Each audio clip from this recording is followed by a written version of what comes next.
Welcome. I'm Raul Larry Contreras, and this is the Contreras Report, American Politics Edition for the first week of June. We have today Texas Follies. Thanks to Reason Magazine, which I get every day, and you should too, get the digital copy because you learn some really interesting stuff. Reason Magazine has published me in the past with some really good articles. In fact, one article that I wrote about the Los Angeles riot of 1992 won awards and was well received all around the country. Let me talk about Texas. Let's talk about Texas Governor Greg Abbott. He strikes another stupid blow to the Constitution of the United States and to law and order. Texas, according to Greg Abbott, will revoke licenses for child care facilities that house refugee children. In an article written by Elizabeth Nolan, she explains that as the feds struggle to shelter an influx of unaccompanied migrant children, kids, Texas threatens to shut down facilities that provide them care. Humane treatment of undocumented immigrant children should be something we can all agree on, regardless of one's thoughts on immigration policy. But no, Texas Governor Greg Abbott is a Republican, and he's also very stupid. He is determined to punish child care facilities that accept refugee children, forcing facilities to choose between caring for these kids and staying in business in the state of Texas, which I will remind everybody is only one of 50 states in the United States of America where the federal government and the Constitution prevail. In a Tuesday announcement, Abbott said that he would, Tuesday the first week of June, the 1st of June, Abbott said that he would revoke the licenses of Texas businesses housing or placing undocumented minors as part of contracts with the Federal Office of Refugee Resettlement, the ORR. Quote, the governor directed the Texas Health and Human Services Commission to take all necessary steps to discontinue state licensure of any child care facility under a contract with the federal government that shelters or detains unlawful immigrants. That's what a June 1st press release said. Abbott's order also said the State Health and Human Services Commission should, quote, deny a license application for any new child care facility that shelters or detains unlawful immigrants or other individuals not lawfully present in the United States. There are currently 52 licensed facilities in Texas that care for unaccompanied child refugees, notes the Dallas Morning News. Quote, within 3 months or so, Abbott's move apparently would force them to stop serving unaccompanied minors because the facilities must have state licenses to qualify for the federal contracts, unquote. Where these children would go in their absence is totally unclear. The Federal Office of Refugee Resettlement, ORR, has already been struggling to find enough facilities to house undocumented minors during the COVID-19 pandemic. Quote, with a record number of unaccompanied minors arriving at the border in the past several weeks, HHS, Health and Human Services, quickly filled the 7,700 available beds in its network of permanent shelters, unquote, reported the Texas Tribune in April. Quote, the ORR has worked to build up its licensed bed capacity and currently funds over 13,500 licensed beds, parentheses, the highest in the program's history, close parentheses, calling on ORR to, quote, increase the number of shelter beds available and minimize the time children are in Customs and Border Protection custody, unquote.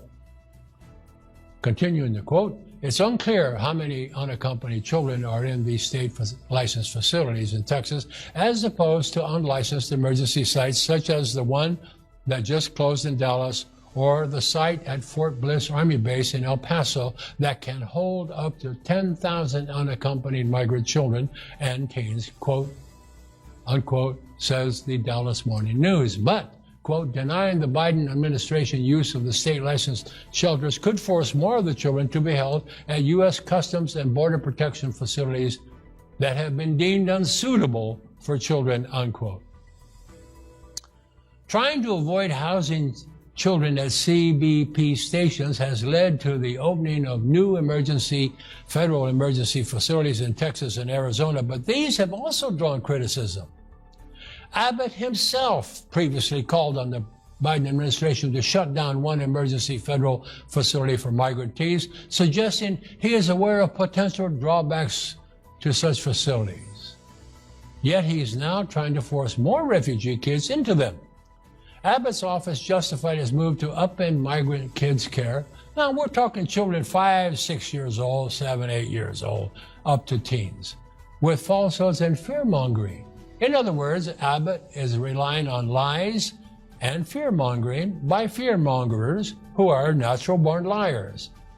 It decried Biden's open border policies, quote-unquote, a laughable assertion on a day when Biden proposed raising the Immigration and Customs Enforcement Agency, ICE, budget by $18 million new dollars and complained, Abbott did, quote, of dangerous gangs and cartels, human traffickers, and deadly drugs like fentanyl, quote, unquote, that were pouring into Texas communities.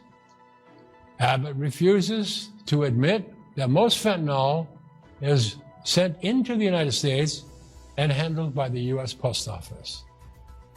Yes, there are big fentanyl bursts at the border, particularly in San Diego at the commercial gates, but that are like $1 million at a time. But in small packages mailed from Canada and Hawaii and Puerto Rico and other U.S. territories that are handled by the U.S. Postal Service, a ton of fentanyl comes in for every pound or every kilo that crosses the border from Mexico. I know the border. I know much better than Greg Abbott. Now let's go to Texas Follies number 2. The Texas State Legislature, a totally Republican-controlled body, and remember, I am a Republican. This controlled body is up to no good in writing and preparing to pass new voting laws designed to shut down Black and Mexican-American voters. Remember, in the Rio Grande Valley, Donald Trump did very well with Mexican-American voters. He even carried a couple of counties that have been traditional Democrat counties since Ronald Reagan was elected and carried those counties. This is not new to Texas. In 1948, Democrat Lyndon Johnson, a congressman, graduated from the House of Representatives into the U.S. Senate by winning the Democratic primary, the Senate primary, 1948, by 48 votes. It seems that one South Texas county did not announce its vote count until every other county did, then announced enough votes for Lyndon Johnson to win. Remember, primaries are private affairs. They're run by the state, but they're private affairs. So they do the counting, the private people. Forever thereafter, Lyndon Johnson, Senator, Majority Leader, Vice President of the United States, and President of the United States would be known as Landslide Lyndon. The joke I heard in Texas a year later was, quote, "Hey Pedro, why are you so sad?" "Chewy, I'm sad because my favorite uncle who died last year came to town yesterday, but he didn't stop to say hello, didn't stop by to say hello." "Why did he come?" I wondered. "Well, he came," the registrar of voters tells me, "to vote for Lyndon Johnson." "I know," he said, "because the Democratic boss told me when he handed me my ballot already marked for Johnson and my receipt for the poll tax he paid so I could vote," unquote. Closer to today, the Republican state legislature has wrestled with federal courts for the past 10 years because they have butchered the redistricting of House seats so badly. The courts have had to step in and redraw half a dozen or more congressional seats the Republicans had packed with Black and Mexican voters, while white voters were placed in Republican districts. The districts were loaded. These districts were loaded with Black and Mexican voters, while available white voters were distributed to surrounding districts to minimize Democratic chances to do well in those districts. The courts have ruled hundreds of times that no legislature can do that. Texas doesn't care. They do what they want. Despite the fact that Republicans carried Texas for Trump while he was being annihilated in next-door New Mexico, for example, they decided to create new voting laws to draw black voting opportunities for Democrat blacks and Mexican Americans in similar smaller districts. For example, they wrote into the law that Sunday early voting couldn't start until 1 p.m., not earlier. Why? Because Texas blacks have organized massive voting in their Souls for Polls program, where cars full of black voters leave their black churches and go directly to vote on Sunday mornings during early voting times. The object was to keep black voters milling around waiting for 2 or 3 hours while polls didn't open as they traditionally have when black churches let out. Another item they eliminated was 24-hour voting in Harris County. That's Houston, with its millions of Democrat voters. Another item they added to cut down on absentee votes is requiring an absentee vote application to contain a driver's license number or some other number they had to put on the actual absentee ballot application when it turned in and on the absentee ballot when it was turned in. To most of us, that's no problem. We have driver's licenses or social security numbers we can use the last 4 digits of for various reasons, including voting. But what if you don't have a driver's license? Say you are 90 years old and haven't driven a car for decades or so. Or what if you forget the last 4 digits of your social security number? Or what if you don't have a social security number? Or how about limiting Houston with its millions of voters to 1, 2, or 10 locked boxes where legitimate absentee ballots can be dropped off 24/7 prior to Election Day? Though slightly delayed, the Texas legislature is intent on limiting voting by standing by, gleefully rubbing its hands, pen in hand, is Governor Abbott ready to sign that voting law into Texas law. Whether it survives federal challenges remains to be seen, but I don't think so. While I am not accusing Texas legislators of being corrupt, I am accusing them of potential and illegal criminal vote suppression. The same for the governor. Who does he think he is to order licensed child care facilities to not accept federal awards because they might be in the country illegally? News for Governor Abbott. Children cannot commit crimes when they're 5 and 6 years old, because they can't form illegal intent like adults or even teenagers can. Federal law demands that the government care for unaccompanied minor children who cross the border. That is the law and has been for a long time. Plus, federal courts keep demanding the government live up to court decisions and the law itself. Texas Governor Greg Abbott should be arrested by the federal government and charged with obstruction of justice for his moves to deny children what the laws of the country and Texas demand of the rest of us. Nutcases are running loose, starting with Donald Trump, nutcase supremo. Why?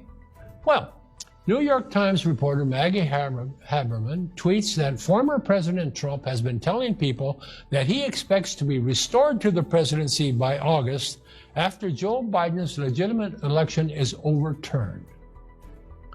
Now, there is zero evidence to support that Trump will be back in office this summer or any time during Biden's term. What's more, Trump claims that a lot of, quote, highly respected people, unquote, are saying that is possible. That, of course, is a lie. There are no respected people saying that Trump will be or even can be reinstated. It's unclear exactly who these, quote, highly respected, unquote, individuals are because, as is his habit, he never names people he says tell him these things. Quote, Donald Trump, I believe, will be back by the end of August, says Mr. Pillow, Mike Lindell. He said it in a late May appearance on former Trump advisor and fellow nutcase Steve Bannon's War Room podcast. Other Trumpian nutcases have claimed that Trump could soon return to office. Quote, he can simply be reinstated, but a new inauguration date is set and Biden is told to move out of the White House and President Trump should be moved back in, unquote. So says pro-Trump lawyer Sidney Powell. She told that to a QAnon conference a few days ago. The August deadline seems to be unique to Lindell. The August part is me, Lindell told Bannon. The month of August for this is subjective, Lindell says. It is my hope that President Trump is reinstated. After all, the proof comes out by the end of August. But I don't know if it'll be that month specifically. I started saying August about 4 weeks ago. That was my estimation. I spoke about it with my lawyers, who said that they should have something ready for us to bring before the United States Supreme Court by July. So in my mind, Lindell says, I hope that means that we could have Donald Trump back in the White House by August. That's how I landed on August, and I'm hopeful that that is correct. Ladies and gentlemen, Mike Lindell, like lawyer Sidney Powell, are, in my view, it is my opinion, that they are ignorant provocateurs trying their best to rile Trump supporters with pure barnyard Sierra BS, so that Trump fans will resume their January 6th violence when Trump isn't reinstated. Any one of you can read the Constitution. You can pull it up, Google it, read the thing if you've never read it. If you can find the words that point to a possible reinstatement, quote unquote, of a defeated president, I will eat my words publicly in front of the world and send you personally a cashier's check for $50,000. I can make that bet because you won't find them, because they don't exist. That's American politics for today, the first week of June. I'm Raul Lowry Contreras. You can email me. The address will be up on the screen in a few seconds. And you can send me questions or comments, anything you want. I'll answer you if it's worthwhile answering you. And if you want to get hold of us for speaking purposes or to get my latest columns, just send us an email. Once again, I thank you for being there. Subscribe here at YouTube or on Facebook so that you will be notified every time we post a new Contreras Report. Thank you for being there. I'm Raul Lowry Contreras. Until next time, thanks again.